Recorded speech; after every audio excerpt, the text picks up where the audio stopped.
Hey everyone, and welcome to the first S2 Contrib. Contrib standing for contribution. The S2 Contrib is a short, sharp, and to the point daily update on the events of the past 24 hours. This brief is in the format of a typical S2 intelligence update during a daily commander's update brief if you were in the military. The content is tailored to Australia and New Zealand observers primarily, with a notable focus on the Indo-Pacific, as well as domestic Australian and New Zealand affairs. However, there's still value to be had for those listeners further abroad. Enjoy.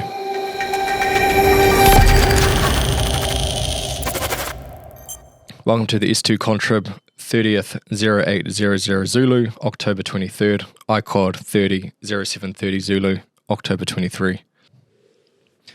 Bottom line up front. Aggressive rhetoric from Chinese and Russian military officials at a recent defence forum. Rallies take place across Australia and New Zealand in support of Palestine. International update, Indo-Pacific theatre. Fiji has withdrawn from a statement calling for China to end Xinjiang human rights abuses towards the Uyghur and other Muslim minorities in the region. 51 nations had backed the original statement. The Filipino Defence Secretary has stated that Australia, Japan and the United States would join the fight if the People's Liberation Army attacked the Philippines, which comes after the PLA accusing the Philippines of ramming its Coast Guard vessels. In Korea, South Korean and US troops have been conducting live fire exercises to hone their ability to respond to potential, quote, Hamas-style surprise artillery attacks, unquote, by North Korea. At the Beijing Xiangshan Defense Forum, CMC Vice Chairman Zhang Jiujia firmly stated that the PLA will show no mercy against any move towards Taiwan's independence, emphasizing that the military will never accept Taiwan's separation from China. Zhang also quietly criticized the US, alluding to a certain country meddling in the region and the internal matters of other nations. Furthermore, Russia's Defense Minister Sergei Shoigu praised the ties between Russia and China as exemplary, emphasizing their growing appeal as a model for other like-minded countries.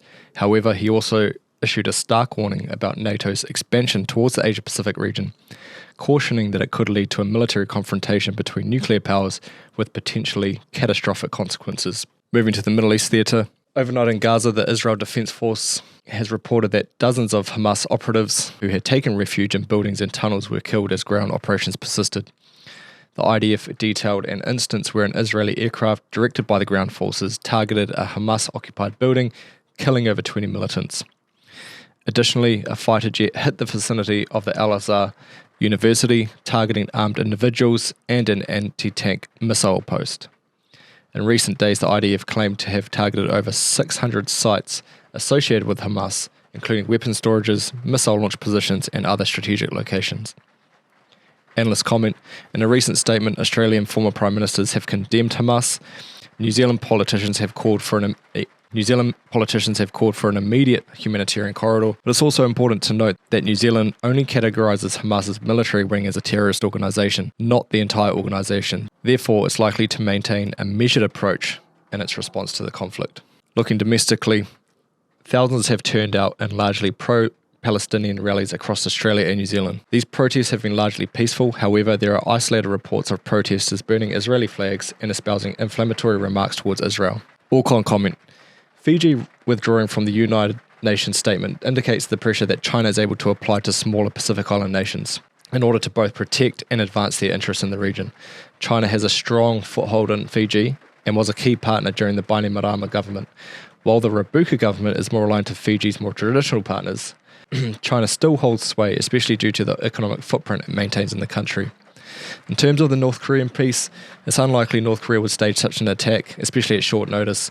There's currently nothing to gain from North Korea attacking South Korea at this time, nor are there any indicators, outside of usual rhetoric, that this attack is being planned. In terms of Gaza, it's currently escalating by the day. While current reports have not officially stated that the Israeli ground war has commenced, current operations appear that it has. The recent Israeli bombing campaigns and disruption of key infrastructure have been what is termed Phase Zero operations, and that they have shaped their battle space and created the necessary conditions to ensure a swift ground force victory. As the days progress, we expect to see resolve throughout the Islamic world and increased extremist rhetoric both in the Middle East and further afield. And then in terms of the protests in Australia and New Zealand, they're currently a minor security concern, and domestic intelligence agencies are likely monitoring these protests closely. as a prolonged conflict in the Middle East is a likely driver that threatens to undermine the domestic security of both nations. Ends.